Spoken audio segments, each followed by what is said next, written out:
miles long. Its diameter will be about 23 feet, so it's about as large as the metro. And it will go up past Mount Olivet, and it will eventually reach Rhode Island Avenue and head west to R Street. And it'll be 100 feet underground. And it will be aligned to be near those chronic flood areas that I just mentioned. Can I interrupt you for 1 minute? Yes. Please put your phones, pagers, everything on vibrate.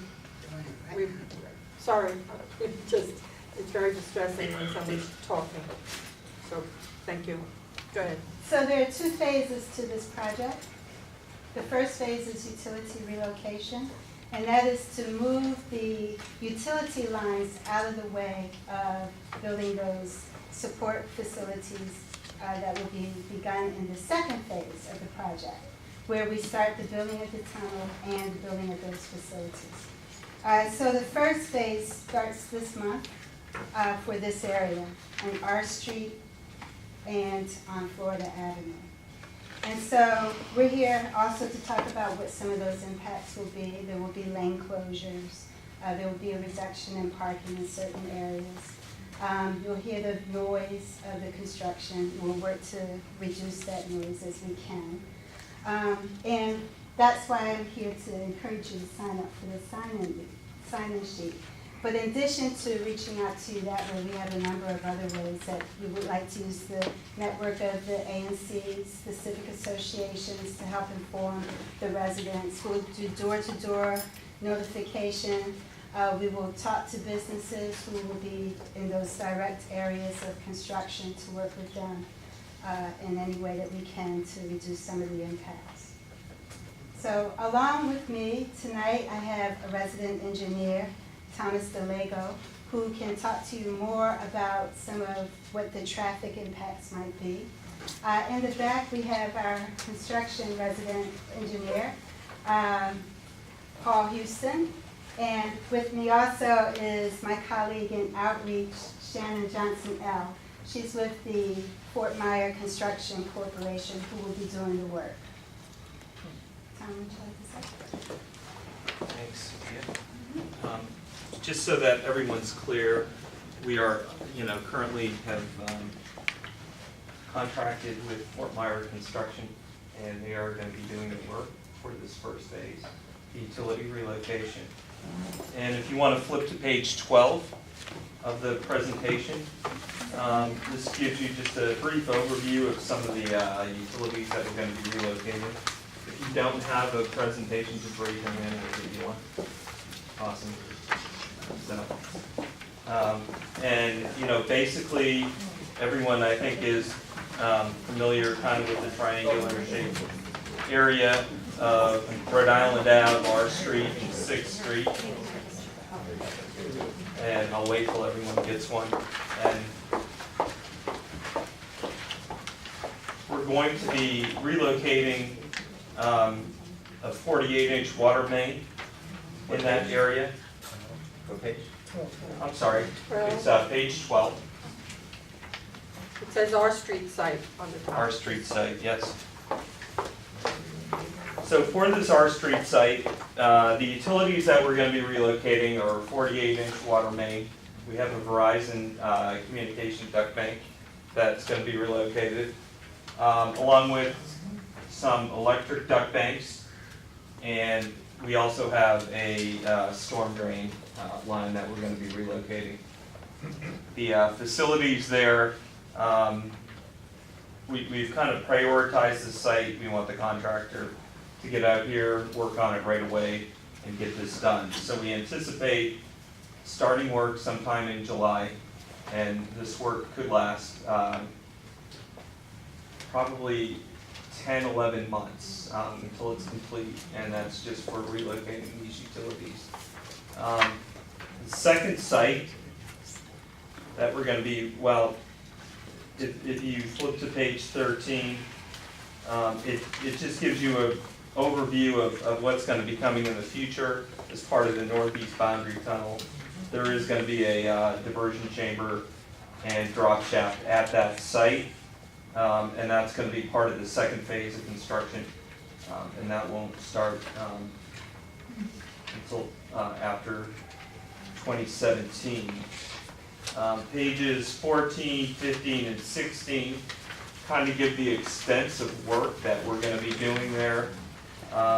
And, you know, like Dia said, we're gonna have some lane closures out there, we're gonna be doing work, you know, not only in R Street and 6th Street, but also we're gonna be installing a 48-inch water main along Rhode Island Ave. We're gonna allow the contractor to work out there at night if he elects to. There are limitations on that work at night because obviously there's a lot of housing in that area. So we're gonna put some restrictions on the noise for that. So the contractor may or may not work as much at night as, depending on what the work is and how loud it's gonna be.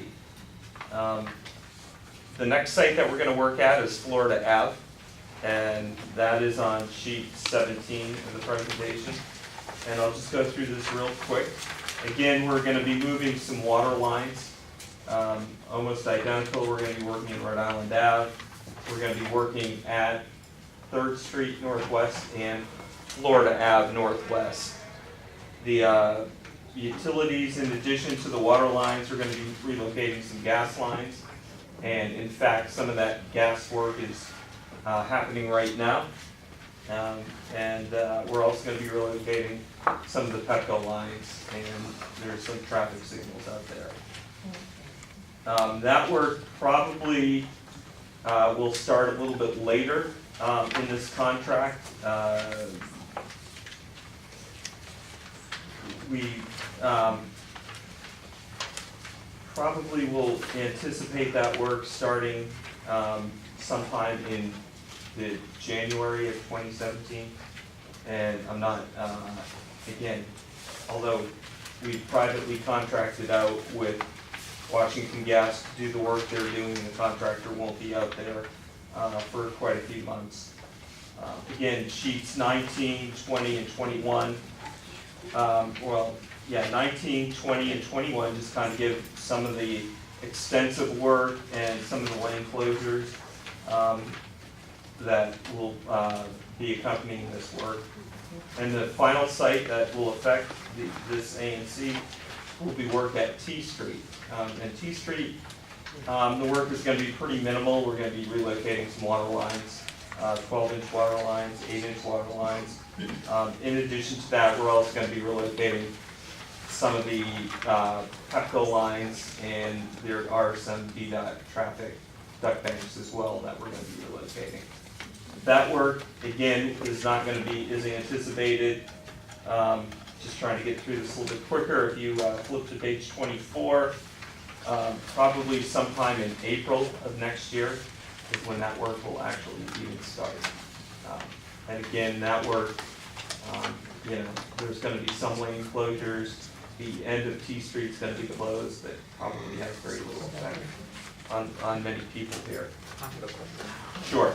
I know that there's some DC water project going on, like right by my house in New Jersey, and they started and did some little bit of something, and now there's been like those iron things over it for about 2 months now. When they're doing this work, are they gonna just do a little bit of something and stop and then go, or will it be like they'll actually do the one thing, get it done, and then actually resurface the street? Because I noticed there's a lot of issues when they come out and do utility work, they fix a little part of it, and the street is all, you know, bumpy Uneven, and bumpy, potholes. exactly, It's right. not, you know. And you're talking about steel plates, they'll put steel plates in. Yeah, I So you found drive issues over like, those. especially in my neighborhood right now, there's steel plates, they said this was gonna be a 1-month project, they started it, and then it's just gone to a halt, and there's steel plates on a very busy street, And this work really is gonna be several months ongoing, but what we've done in the contract documents is we've told the contractor, once you start in the neighborhood, you have so much time and you need to finish. You can't just pull out, do something else, then come back in and pick up and start going again. So we wanna try to avoid exactly what you're saying.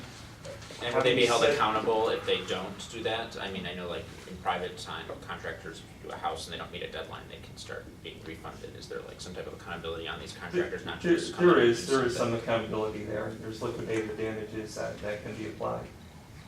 You know, and obviously, you know, DC Water is paying the contractors, so That's our certainly the tax dollars. contractors has enough incentive to get in there, and there's some other incentives built into this contract that really will make the contractor focus and get these neighborhoods done. Some of the work, like on T Street, it's a little bit smaller. The work at R Street is gonna be a little bit bigger, it's gonna be a little bit more disruptive. And I'm gonna let them talk about the next steps here in terms of what's gonna happen, who to contact. And again, you know, PD Houston's in the back, he's gonna be out there, you know, with the contractor full-time. So they're gonna let you know what to do if you have an issue, who to call, where to contact. People in the seating, can you hold your questions until after the commissioners have had a chance to ask their questions, if you don't mind? I do have a question, got a couple of questions. We will fight you tooth and nail on night work with noise. I can tell you that right now. Sure. We have to go through hell and high water. We are not going to be anything but very aggressive. We've So- been living in construction zones in this ANC for the past 10 years. And with pilings and crap and roads being dug up, I live on K Street. I can still hear every time a car goes across one of those steel plates that they put on the road, and that's 4 blocks away. I mean, I think you've got to look at this and say, you know, you are totally going to be disrupting everything in this neighborhood, and traffic is going to be absolutely unbearable, and it's going to be I mean, you're all laughing, but you know what I'm saying. I mean, we are talking very, It's what we've been dealing with. yes, exactly, Yeah. and I That's what you think said down the it's road. time for all of the DC agencies to show some respect For us. to the people who live here. And, you know, don't just do something because, oh, well, yeah, we gotta do it and we gotta do it now. It's like, sorry, there are people living here. Some people work during the night, some people work during the day. And you have to take some of that into consideration. I am hoping there will be no weekends. The So the- weekends in this area are horrendous with church parking. This is gonna be absolutely a nightmare for you fellas. That's right, that's right. Can you address some of Sure, ranting? and we greatly have taken that into account. We recognize two things. This is a long-term project. There's going to be 2 phases. We certainly want to get off to a good start with the first phase. There will be no weekend work. The nighttime work does come with noise restrictions. So there's going to be a full-time person out there just to measure the noise levels. Fort Myers, to their credit, has recognized that some of this work, it's loud by nature. And they're saying, look, it's loud, we're just gonna do it during the day. And, you know, we'll button everything up. We're also not gonna be working during peak rush hours. So there's not gonna be any work until basically 9:30 in the morning and ending at 3:30 in the afternoon. Some of these areas, you know, for example, on T Street, we'll actually just close the end of T Street off. We work, you know, with DDOT on developing maintenance and traffic plans. Have you spoken to any residents? We have been speaking to residents, we've been talking to a lot of the ANCs, and we have obviously worked closely, you know, developing these with DDOT, who We don't Just particularly care very- about DDOT. very concerned about the residents. We that care live in about noise, we care about disruption to our residents. We care about no parking on the street and parking being diminished. It's a big issue for the people who live in that particular area. And these are major, major concerns of our residents. Kevin, this is your area, right? You got something to say? One of the areas is, And we get too many So- tickets. It's not that. is the residential parking gonna be affected, say, at the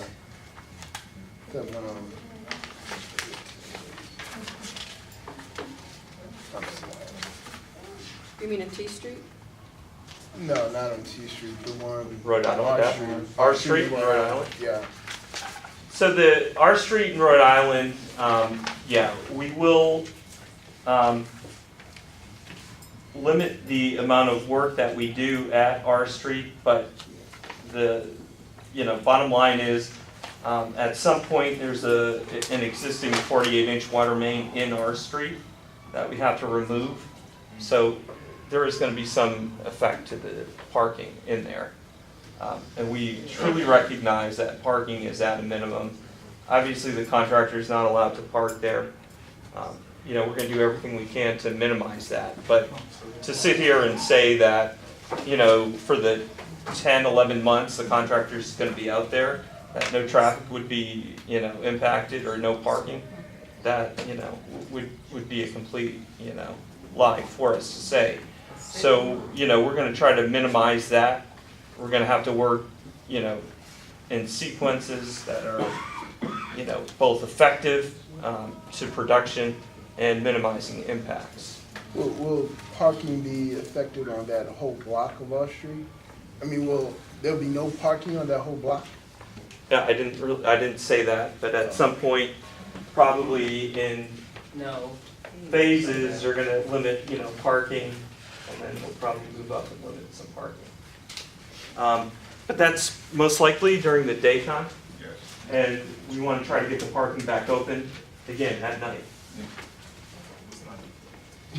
So it would just be affected for certain hours of the day, Yes. not, okay. We recognize the pushback that we're gonna get here.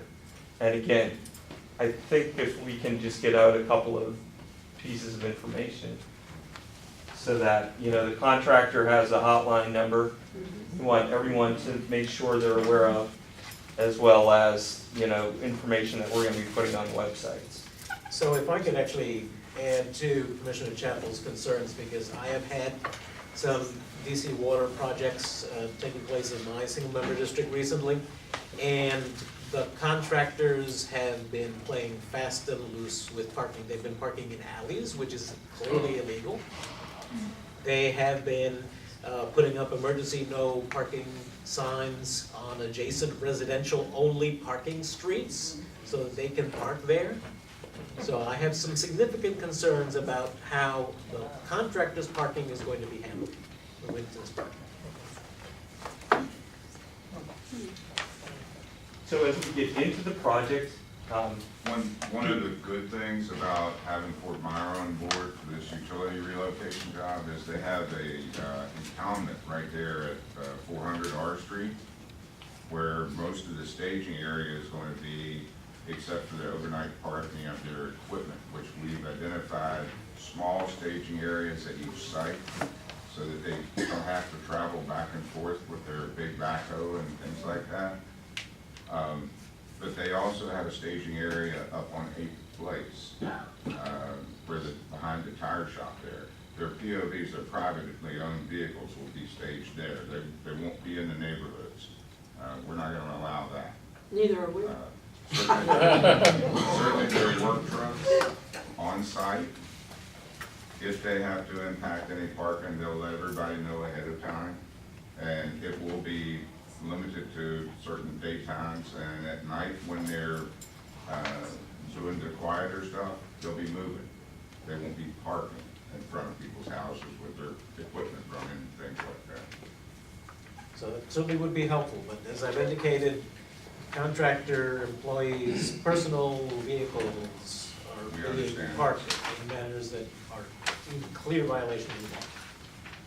And it's happening all over our ANC, so we're very much aware of it. Traffic on Rhode Island Avenue, we experienced with some gas relocation work a little bit earlier up there by the Home Depot, and they didn't quite have their maintenance of traffic plan worked out like they should have. Once it was brought to their attention, they kind of straightened up and let traffic flow a little bit better. When is this project supposed to begin? Work to start at the end of July. And so before the end of July, we're going to hear back from you with some explanations and Updates. clarifications on how you're gonna handle those things that we're questioning? Right. My name is Shannon Johnson. I am the public outreach for Fort Myers. So Fort Myers Construction will be handling the first phase of this construction, which is relocating utilities. So we have put in place a lot of outreach strategies and things that will be helpful for you guys. So one thing that we do have is a hotline, which is on the corner, on the last page of this handout that you have. Well, if you call that hotline, it will give you up-to-date information of what's going on with construction. You're also able to leave a message if you're having issues with traffic, noise, complaints, if the contractor is parking in your space, or if you have any issues with that. When you call there and leave a message, a live person will answer the phone. And if you tell them it's an emergency as far as too much noise or anything, they will direct you to me. Or they will direct you to the construction manager that will be on site for that evening. And from there, we'll rectify the situation as soon as possible if we can. A lot of other things that we're doing is that we are mailing out mailers. We are actually going door to door. We are talking one-on-one with businesses that are in that area and seeing what their working hours are and how can we best fit working hours with the construction hours for the constructors be doing their work. I think you also need to consider residents and their hours, because if people are working at Howard Hospital from midnight to whatever, they want to sleep during the day. I mean, I heard you say you're going to start at like 9:30. Does that mean there's going to be no trucks rolling in at 4:30, 5 o'clock, emitting fumes and stirring up their cement and all the other things that we have at every single construction site, even though DCRA says you can't begin until 7 o'clock? I mean, we've been out, Rochelle goes out in her work clothes, her overalls, and yells, screams, and hollers at all the trucks that are breaking the rules. Are you guys gonna have something in place where people can, is this a phone number, 24/7? It's 24/7. It's a 24/7 line. The live person answers. So as soon as you have those issues, if you call, then someone will be able to get to you as soon as possible. If it's a minor issue and it's not an emergency, you'll expect a response within 24 hours. Everything is gonna be emergency, folks. We're not waiting 24 hours. I mean, I think that's Yeah. being realistic, because Right. when you live in a community that's up and coming and growing, and there's construction every time you turn around, if not, I mean, it is disconcerting to the people who live here. And they're never taken into consideration when, oh yeah, we got this great project, and this is gonna bring in blah, blah, blah tax dollars, and this is gonna do this for the city, and this is gonna do that for the city. Well, when all these people move out of the city because they can't stand the noise anymore, it's gonna create, a very unhappy place to be. So we hope that you're gonna take very seriously what we're saying this evening. Yes. Any other commissioners? Is there anyone in the audience who would like 2 minutes only? I would like to know if there's going to be a community outreach program, whereas when you go underground and tear up the streets, if you are going to tear up these houses, what are you going to do to construct the houses that you've torn up? Because there's going to be some damage done. It's always damage done during construction. So what plans do you have to repair the houses that you're going to destroy? Because this area has been declared so far as a historical neighborhood, and the houses are old. So what are you going to do for the people that live here that have houses that start having cracked walls and all that stuff in your outreach program? Well, that's going to be, we'll address that, especially during the second phase of construction, when we're actually doing the tunnel construction and the diversion facility chambers. There's going to be a whole process in which we do pre-construction surveys. They identify those locations that could possibly be impacted by the construction. We do surveys to identify those places, make an assessment of them. There's a process where we monitor what the vibrations will be during the whole construction period. And once construction is completed, we have the post-construction surveys as well. which those places that did the pre-construction will go through the post-construction survey process. We'll identify what the impacts will be, and DC Water has a whole claims process to address those impacts. So we do have a process for that. Yeah, and just to let you know, for this first phase, Fort Meyer has gone out, we have done pre-construction photos and surveys already. Their work is more of the utility type work, which is everyday work that you would see throughout the city, installing duct banks or water lines or gas mains. So we don't expect as much disruption with that work, but certainly we've taken the same steps with them that we have with the second phase. And again, you have the hotline to call if there is an issue. And that is in Fort Myers. No, that's the end of the construction. Huh? Have you all considered reducing water rates for the people who are going to be affected by this for the time of this construction? Which is going to be almost 2 years, correct? Yes, so, I mean, no, there's not gonna be any reduction in water rates for this. Just to emphasize why we're doing this project, if everyone looks on sheet 5 of the presentation, you can see some of the flooding that took place in the past. So this is really to benefit, some of these neighborhoods. Okay. And the rates are by the Public Service Commission, Yeah. so it's not. The rates are off the table. Maybe one more question? Or do you lose your table? Not that I'm going to be able to use it, but First Street, Yeah, let me start back there real Maybe quick. someone started. Okay, let's start. Get- Rates being okay, assigned. First Street, when is that going to open? First Street? Yeah. I can't give you the exact date, but it's this year that they will complete that project. Well, I mean, it will open. For First Street, Tom. Spring of 2016. Yeah, Mhm. question back there. And that's Yeah, what- in terms of the damage that's caused by vibrations, I've lived through the metro being built, 7th and F, I've lived through a lot of construction around here over the years. It's not just the specific site of the construction, it is also the area and the vehicular traffic, the construction trucks and all that that are driving to that area that cause a lot of vibrations, especially those very heavy cement trucks. I've twice had to have brick replaced because of vibration damage. So we're not just talking about the specific construction site, we're talking about the area, the transit area that has to be considered when the trucks are going to that site. Okay. Yeah. Noted. Yeah, go ahead. I'm just raising the question of lead and whether or not this will at all impact the lead levels in the drinking water. This is strictly a wastewater project, so this isn't gonna, You're not touching. no, there's not gonna be anything with the lead. So would it be any weather condition that will postpone this? Any type like snow or anything, would that be postponing and pushing back the days till you will finish? For the most part, no. Certainly snow events, large snow events, they won't be working. Right. They'll be pushing snow somewhere, but we don't foresee any major events this coming year. Next year, maybe. But we hope to get the larger sites done through this winter. And once the R Street site, that's really the major one of these locations. Once that 48-inch water line is relocated, the rest of it, if they don't get to work a couple of days, then it's really not going to impact the length of the contract that much. R Street, perhaps. So we're trying to get that one started pretty quick. Thank you very much. We appreciate your coming out.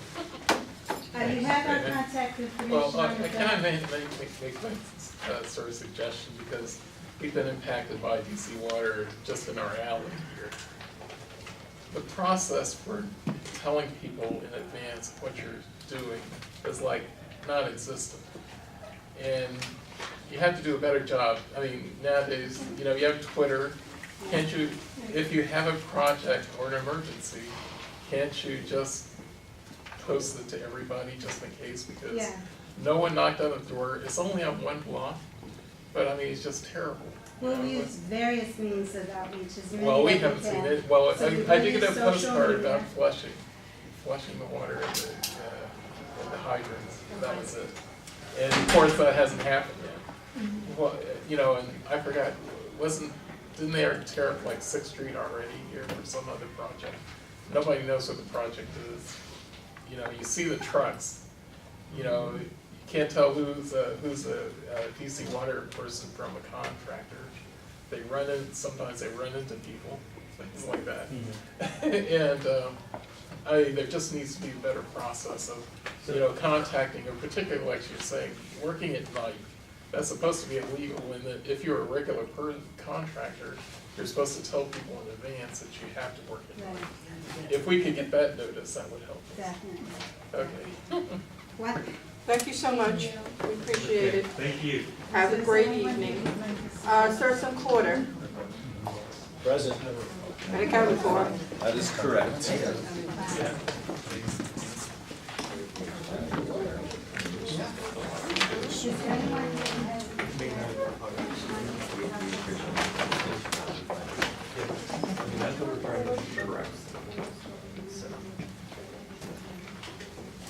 All right. Good evening, Commissioners, and thank you for the opportunity to be here. My name is Mike O'Hara. I'm with Bowler DC. We're the civil engineer representing the Sursum Corda development project. As you may recall, this project has come before you during the zoning, and it did receive support. Since then, we have gotten our PUD approved, and we currently are in the process of the road closure application. You may recall there are some existing right-of-ways that we are vacating, and then we're dedicating some new right-of-ways to create a more traditional street grid on the project, if you will. Just as a recap, we're bounded on the north by M Street. We have first a street on the west, which is just a block over here. We have First Place, which currently is only about half a section, and then it meanders through here up next to the church to get down to L. And then we have L Street on the south. Currently, we're proposing to have a private street, Pierce, which will complete the street grid. So on June 23rd, we received unanimous approval for the curb cut locations only from the Public Space Committee. So that's what we're here to talk about tonight. It's very minimal. We do not have a 24-hour hotline right now set up. So we just wanted to kind of walk through each of the curb cuts and just explain those to you. All of these are consistent with the plan that